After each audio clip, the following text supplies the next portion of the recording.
안녕하십니까, 홍철입니다. 오늘은 2023년 10월 18일이고요. 오후 뉴스 시작하도록 하겠습니다. 윤석열 대통령이 국민은 무조건 옳다. 그리고 국민들의 어떤 비판에도 변명해서는 안 된다라는 입장을 내놨다는데요. 그리고 또 오늘 국민의힘 지도부와 윤석열 대통령이 깜짝 회동을 가졌다는 겁니다. 당이 주도적으로 민생정책을 이끌겠다라는 메시지가 나왔다라는데요. 어떤 얘기인지 알아보도록 하고요. 윤석열 대통령이 이종석 헌법재판소장 후보자를 지명을 했는데 아주 보수적인 입장을 견지해온 후보자라는 겁니다. 낙태죄를 유지하고 검수완박에 대해선 취소해야 된다라는 입장을 내놨었다는데요. 관련된 소식 전해드리고요. 그리고 대법원장은 어떻게 돼 가는지도 알아보도록 하겠습니다. 윤석열 대통령이 참모진 회의에서 당부를 했다고 합니다. 국민은 늘 무조건 옳습니다. 어떤 비판에도 변명해서는 안 됩니다. 라고 참모진에게 얘기했다는데요. 윤석열 대통령은 국민은 늘 무조건 옳습니다. 어떠한 비판에도 변명해서는 안 됩니다. 라고 오늘 말했다고 합니다. 윤석열 대통령은 대통령실에서 참모진과 회의에서 이와 같이 말하며 우리가 민생 현장으로 더 들어가서 챙겨야 합니다. 라고 당부했다고 김은혜 홍보수석이 브리핑에서 전했습니다.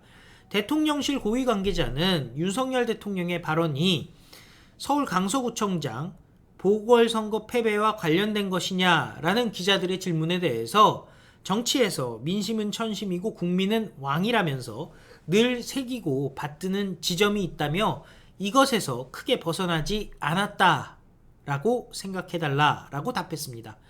그리고 윤석열 대통령이 국민의힘 김기현 대표 등 당 사역과 상견례를 겸한 오찬 사실을 소개하면서 여당과 대통령실은 회동에서 지금 어려운 국민들, 청년들이 많다면서 국민의 삶을 더 세심하게 챙기기 위해 당정 소통을 더 긴밀히 해야 된다는 점에 공감했다라고 전하면서 분골쇄신의 민생을 더 꼼꼼하게 챙겨야 한다는 뜻으로 이해해 주세요 라고 얘기를 했다는데요. 이 윤석열 대통령과 국민의힘 지도부의 깜짝 회동, 당이 주도적으로 민생정책을 이끌겠다라는 얘기를 나눴다는 겁니다.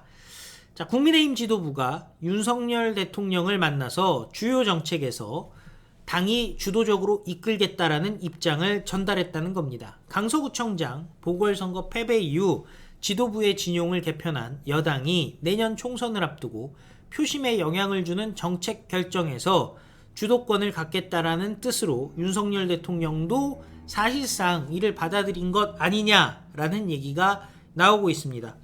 국민의힘 김기현 대표, 윤재옥 원내대표, 그리고 유이동 정책위 의장, 이만희 사무총장은 윤석열 대통령과 점심 오찬 회동을 하면서 이와 같은 입장을 전달했다고 합니다. 예정에 없던 오찬에서 윤석열 대통령과 당 지도부는 약 2시간에 걸쳐서 대통령실 청사에서 식사를 하고 인근 용산공원을 산책한 것으로 알려졌습니다. 김대기 비서실장과 이관섭 국정기획, 그리고 이진복 정무, 김은혜 홍보수석도 함께했다는데요. 당 지도부는 윤석열 대통령에게 앞으로 당이 더 주도적으로 민생 관련 정책들을 적극적으로 챙기고 이끌겠습니다 라고 말했다고 전했습니다. 당 지도부는 그동안 비공개, 비정기로 열렸던 고위 당정회의를 주 1회로 정례화하자고 제안했고 대통령실도 이를 수용했다고 이만희 사무총장은 전했습니다. 고위 당정회의 참석자와 형식 등에도 다소 변화를 주기로 했다는데요. 지금까지는 당 지도부와 비서실장 이하의 대통령실 참모, 그리고 회의 의제와 관련된 장관급 강요들이 참석하는 게 관례였는데 그 범위를 확대한다는 얘기가 나오고 있습니다.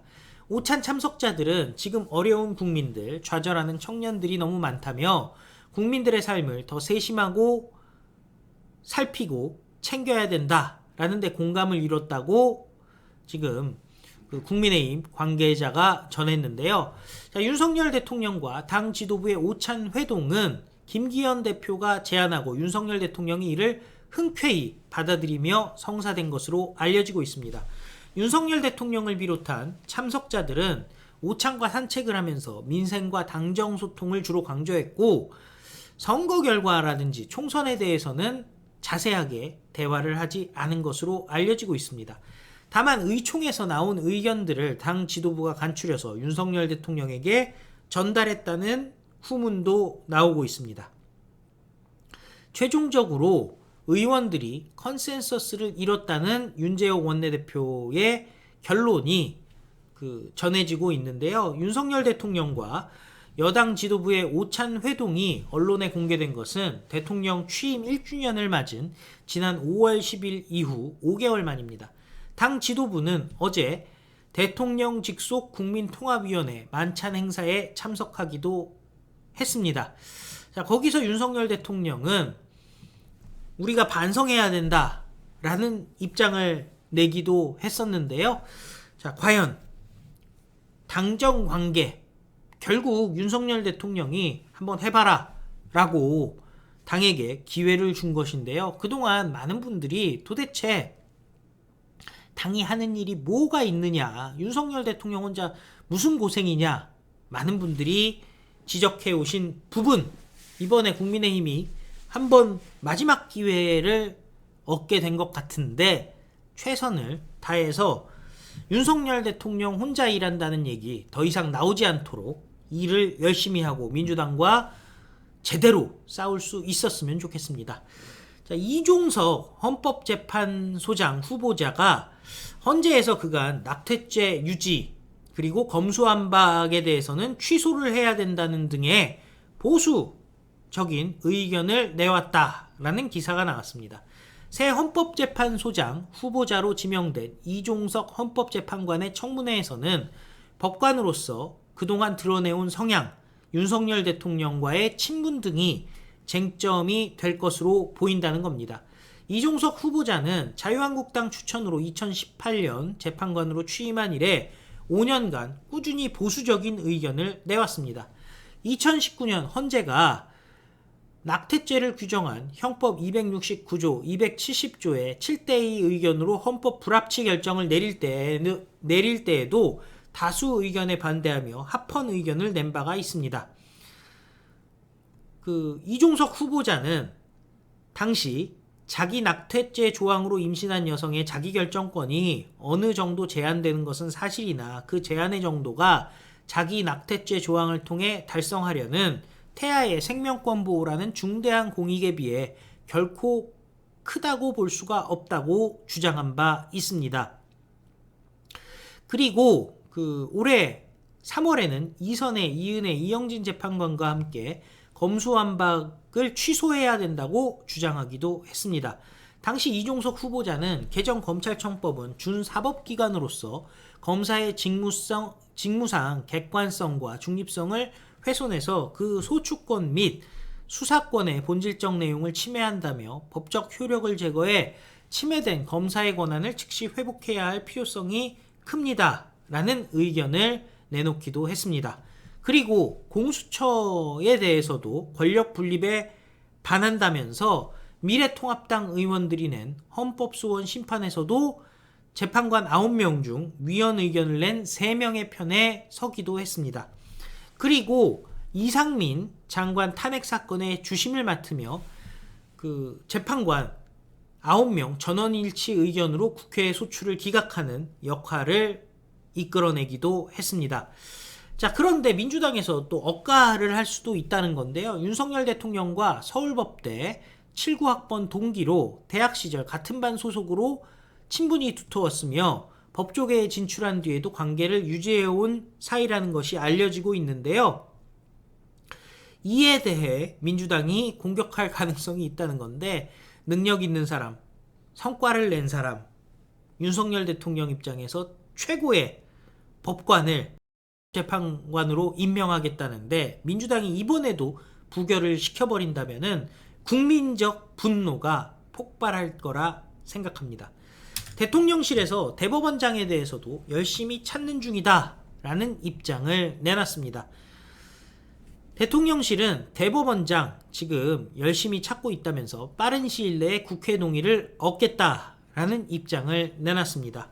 인적 쇄신 문제는 지금 할 수 없다면서 국감기간이고 또 있으면 예결이라 개각을 할 시점은 아니다라면서 그런 건 좀 지나고 보자라고 얘기를 했다는 겁니다.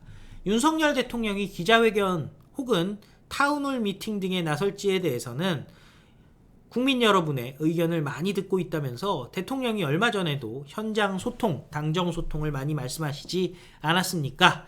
소통하는 기회를 많이 갖도록 할 계획이다 라고 설명을 했다는데요. 중요한 거는 대법원장 후보자 그리고 헌법재판소장 후보자에 대해서 민주당이 빨리 정상적인 판단을 내리지 않는다면 이거 국민적 분노, 결국에는 민주당 해산, 국민 저항권, 국회 해산까지 벌어질 수 있는 사안이기 때문에 이거 정신 차려야 된다는 생각이 듭니다.